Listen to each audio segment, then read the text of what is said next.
বিসমিল্লাহির রহমানির রহিম। আসসালামু আলাইকুম ওয়া রাহমাতুল্লাহি ওয়া বারাকাতুহু। আজকের আলোচনার নাম ছেলের হাতে মা কি খুন। মোহাম্মদ আসাদুল্লাহ ফকির। পর্ব 1। মাকে হারাবার যাতনা কাউকে বোঝানো যাবে না। এ জগতে মাই সন্তানের জন্য সান্ত্বনার ঠিকানা। যে মায়ের নারী ছেড়াদন, সে জানে তার মা কত আপন।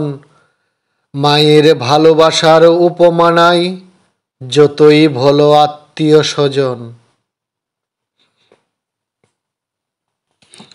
যে হারিয়েছে মা জননী, এ জগতে চিরদুঃখিনী।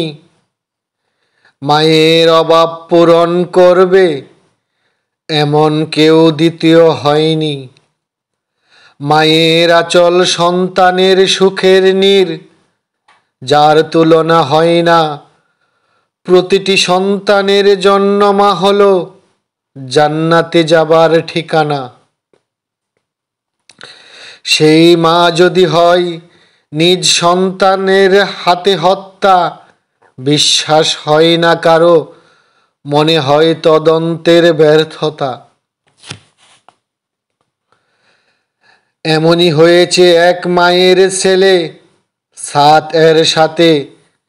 ছেলের হাতে মা খুন ভাইরাল হয়েছে এক মুহূর্তে। না জানি কেমন করেছিল সাদ এর বুকের ভিতর। এক তো মা হারিয়েছে, আবার হত্যার দায় উপর। পৃথিবীর বুকে সাদের মতো অসহায় কে হতে পারে। সঠিক তদন্ত না করে কিভাবে আইন হত্যার দায় চাপিয়ে দিতে পারে।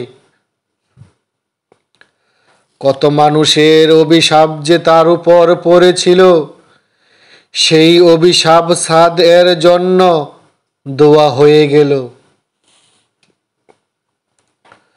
আল্লাহ যদি কারো উপর হন সহায়, তাকে কে মারে। আরেকটি প্রমাণ পাওয়া গেল সঠিক তদন্ত করে। মনে হয় সাদ বিচার না পেয়ে আল্লাহর কাছে দিয়েছিল বিচার। তার বুকের আহাজারি শোনার জন্য কেউ বিশ্বাস করেনি একটিবার। যিনি অন্তর্যামী তিনি শুনেছেন সাদের হৃদয়ের হাহাকার। মাকে তো আর ফিরিয়ে দিবেন না, দিয়েছেন সঠিক বিচার।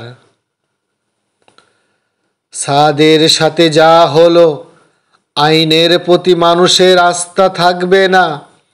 সঠিক তদন্ত না করে দয়া করে মিডিয়ায় প্রচার করবেন না। সাদকে কেউ ফিরিয়ে দিতে পারবে না জানি মাকে। তার বিরহের ভাগীদার চাইলেও হতে পারবে না কেহ।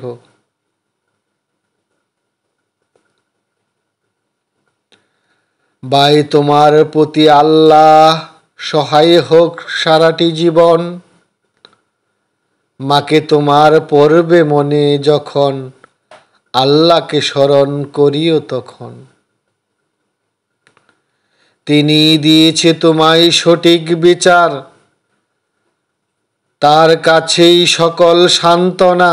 জীবন চলার পথে আল্লাহকে রাখো, মাকে তো আর ভোলা যাবে না। সাদ ভাইয়ের মতো যারা মাকে হারিয়েছেন, আমিও তাদের একজন। তার মতো হৃদয় বিদারক ইতিহাস কি হয়েছে কারো জীবনে কখনো? মহান আল্লাহ পাক রাব্বুল আলামিন সাদ ভাইয়ের অন্তরে শান্তি দান করুন ও তার মাকে শহীদি মর্যাদা দান করে জান্নাতের উচ্চ মাকাম দান করুন। আমিন আমিন আমিন আমিন। কবিতাটির প্রথম পর্ব শেষ হলো। ইনশাআল্লাহ আপনাদের ভালো লাগলে দ্বিতীয় পর্ব লিখব। সবাই দয়া করে কবিতাটি শেয়ার করবেন যেন সাদ ভাইয়ের কাছে পৌঁছে যায়। আল্লাহ সবাইকে ভালো রাখুন, আমিন। আল্লাহ হাফিজ। আসসালামু আলাইকুম রহমতুল্লাহি ওয়া বারাকাতুহু।